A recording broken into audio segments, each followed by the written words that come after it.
E.H. Taylor Barrel Proof. Okay. My number 3 whiskey of all time. My number 1 let me down this year. Wow. But will E.H. Taylor come in for the clutch win? If you want to find out, then stick around.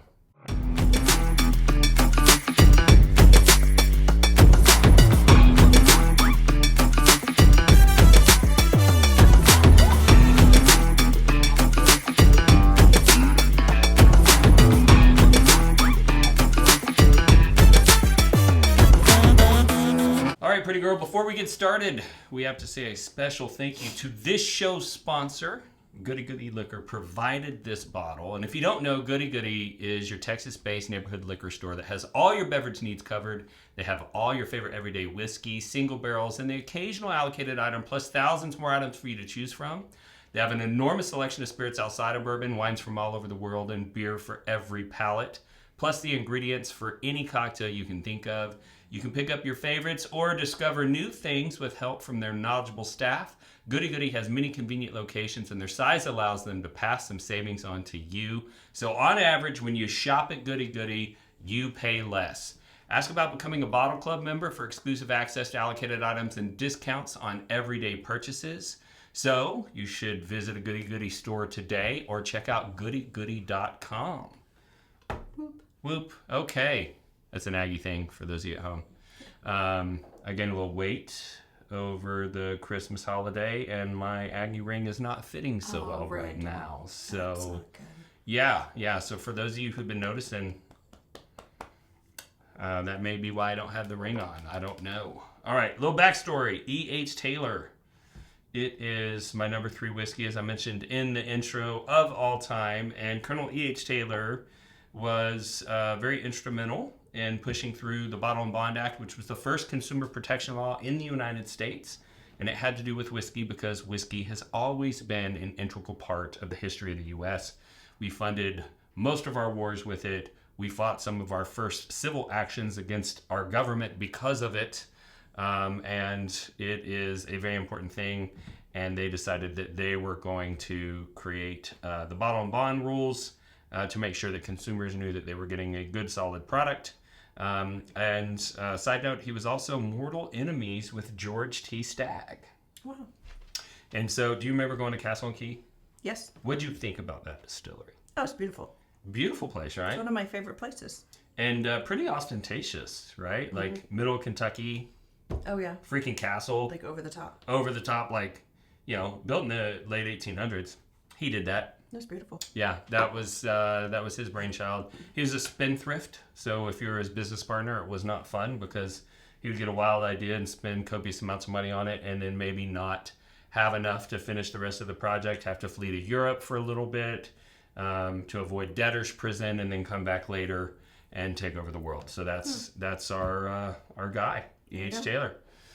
So this particular bottle is the barrel proof version. So in front of us, we have all of their regular release SKUs, which is a small batch, a single barrel, and they have a rye whiskey as well. And one time per year, they release the barrel proof, and then they also have some special releases like Seasoned Wood and Tornado Survivor and all that stuff. And we don't have any of those because they're just unobtainium. Sure. Although this was hard to find as well. Yeah. So that's a SKU. It is a non-age stated product, but if you do the research online, this product is typically aged about 6 years, which a lot of people would think they would not be in love with a 6-year-old bourbon.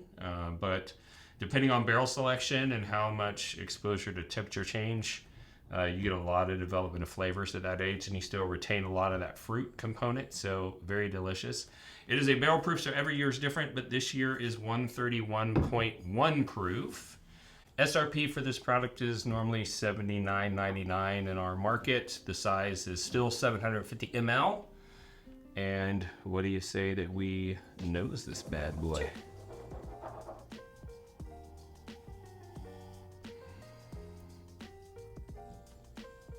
It seems a little cinnamony to me. Okay. I'm getting on the nose, right off the rip, a ton of caramel. Okay. Which is kind of a it's a characteristic that I often get on Buffalo Trace Mash Bill 1 products. Just a ton of caramel. And then underneath the caramel, a little bit of grape. Okay. But I can see the cinnamon. There's a hint of it's a not spice. like it's not like a. It's not a top cinnamon note. roll. It's a undernote. Yeah. It was interesting that you said grape because now that you said it, I'm like, oh yeah, that's what that was. I have a tendency to taste grape in Buffalo Trace mash because Buffalo Trace has 2 different rye mash bills for bourbon, high rye and low rye. But they're almost the same according to rumors. They don't disclose, but this one's supposed to be 12% rye, and the other one that they make blends out of is supposed to be about 15% rye. And so this one, I often get grape until it's aged about 8 years, and then it starts to transition into dark cherry for me. First, it transitions into like a cherry cough syrup, and then as it gets older, it starts to taste more like dark cherry without the medicinal flavor. Do you get cherry on this one? On the nose, I'm getting more grape, but I haven't tasted this before. Obviously, the bottle's not full, and on the palate, we're probably going to get some cherry. You want to taste it up? Sure.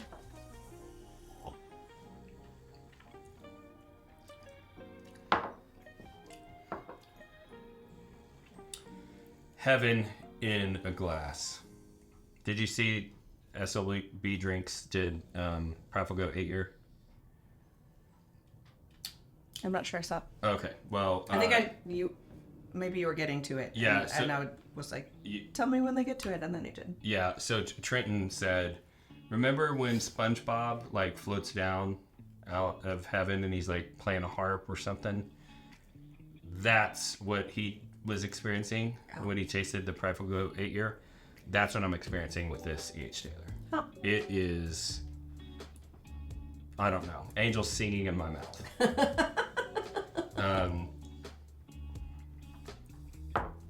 Ton of caramel up front, a little bit of a caramelized sugar flavor that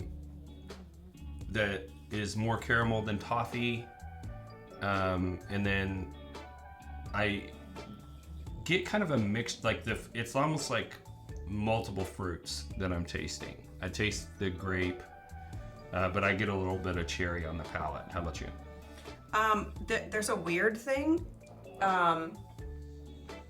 You know those like wafer cookies, but not like the ones that are like a weird, like crunchy. Yeah. Something like it's got. Are they covered in chocolate or no? No. Okay, the ones that aren't covered in chocolate. Yeah. But they still got a layer of like sweetness in them, right? Yeah. Yeah. They just wafer cookies. I don't know. Cause like my brain is thinking like Nilla wafers, and that's not. That's not that. It's the little like, the ones that have the little like.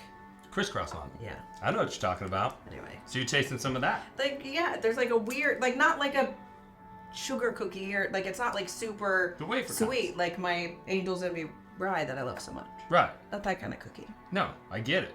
I could see that. But it's that mixed with some of your grapes. Yes. Yeah. Like the artificial grapey grape. Yeah, it's artificial grape. It doesn't taste like real grapes. Yeah. It's like the grape that you get in like cherry or grape. Jolly Ranchers. Yeah. I was thinking more like Big League Chew. Maybe in the direction of like the purple popsicle. A little bit of that. Yeah. But on the finish, which is quite long, I think because of the proof, there's a little bit of heat on the finish. And maybe the finish is a little underwhelming. What do you think? A lot of the flavor's not sticking around, but the heat is. Yeah.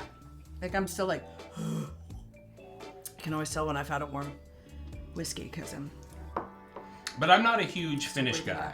Like I don't know why. That's not one of my main evaluation points. And so I still absolutely love this whiskey, but if I was going to say something negative about it, I'd say that the finish kind of falls off a little bit for me. Sure. Now, let's rate it up. on a 100-point scale, how would you rate this whiskey? I don't know, like 93, 94-ish maybe. I was gonna go 94. I'm like, it's still burning. Like I'm still like, and I still feel it. Like it's. Yeah, your usual whiskey is 100 proof, so this is a little much for you. I get that. No, I could do. I can do passy whiskey. You can hang with the big boys. Yes, I can. Yeah. I'm just saying that one, like it's just it maybe it took too big of a sip, because it was like for a long time. Well, But it's yummy. Yeah, I like that. Yeah, I go 94. And then let's talk about the buy or pass. It's $74.99, which is kind of a joke because this whiskey's really hard to find. Right. I feel like that's a trick question. I feel like if you find it, you got to buy it. But flavor-wise, I would buy it. Yeah. Yeah. For that price, for sure. Even based on flavor, even if it wasn't impossible to find, I'd buy this whiskey. Oh yeah. At $79.99 all day long. Given what it is, if I did not have a bottle, at what price would I start to get iffy about whether or not I'd pay it? It's up there. It's probably in the $350 range, $400 if I didn't have one. That's how important it is for me to have a bottle of this whiskey to share with people. My face is going to be a meme. Yeah. For that, yeah.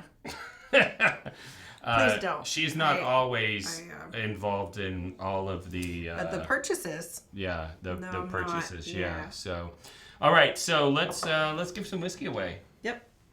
So we have some mostly full bottles of the entire annual lineup of E.H. Taylor.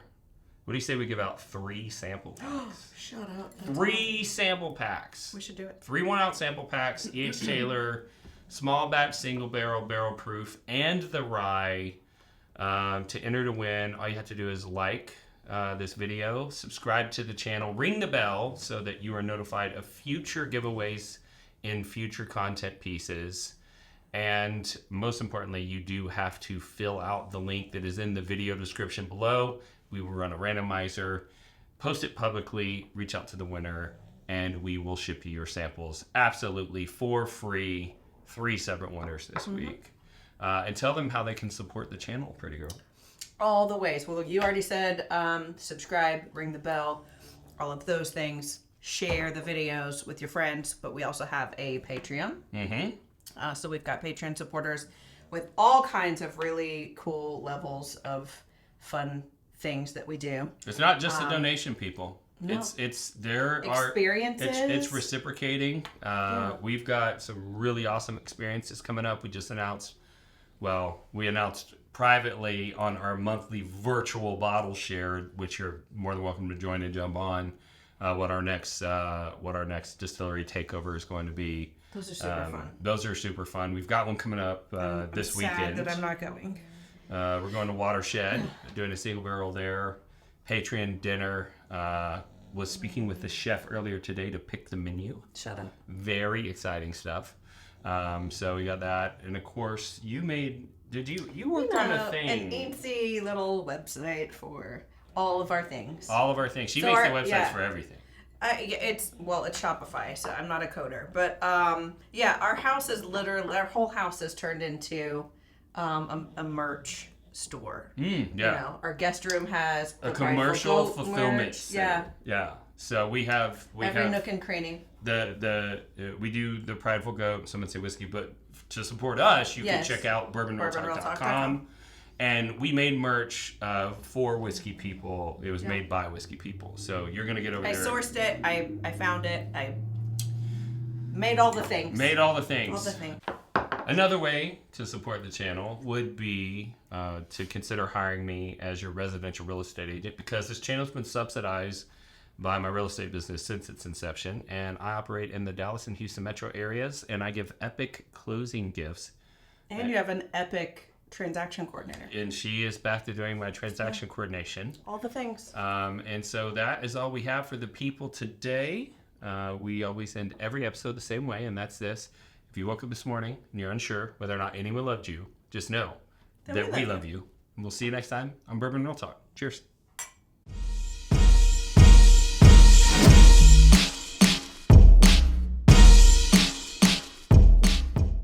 E.H. Taylor. My hitter's like, it's getting bigger. You never get all the fuzz off from you. All right, OCD. Wow, I didn't know how deep it ran with you. 25 years. I mean, it can't be that deep. I'm the messiest person in the house. I have it on camera, folks. I am. I'm so messy. I don't mean to be. I try really hard. That's why she's not allowed in the whiskey room unless I'm here to supervise. Shut up. It's something like that. No, I'll drink what I want. This is so impressive. Just get ready. I've heard you do this before. It's fine. We got a good mic. Hey, we got a good mic. Hey, what's the matter for you? Did you have to jump on your phone? I was rereading the note. I don't want to be stupid. Don't be worried. Don't talk shit if you're nervous. Or stupid. Don't be worried or stupid. Punch in your face. I know. I've been here before. Hiring me as your residential real estate agent. I tried so hard. You have no idea how funny that is. Mimic your normal sneeze. Achoo! Yeah, that's her normal sneeze. That was a real... That was a real sneeze. A real big girl sneeze. I was trying to... I'll fix it in post. Can't put that in the outtakes. Yeah, your buddy hate me. Yeah, see how many people like you for calling me names.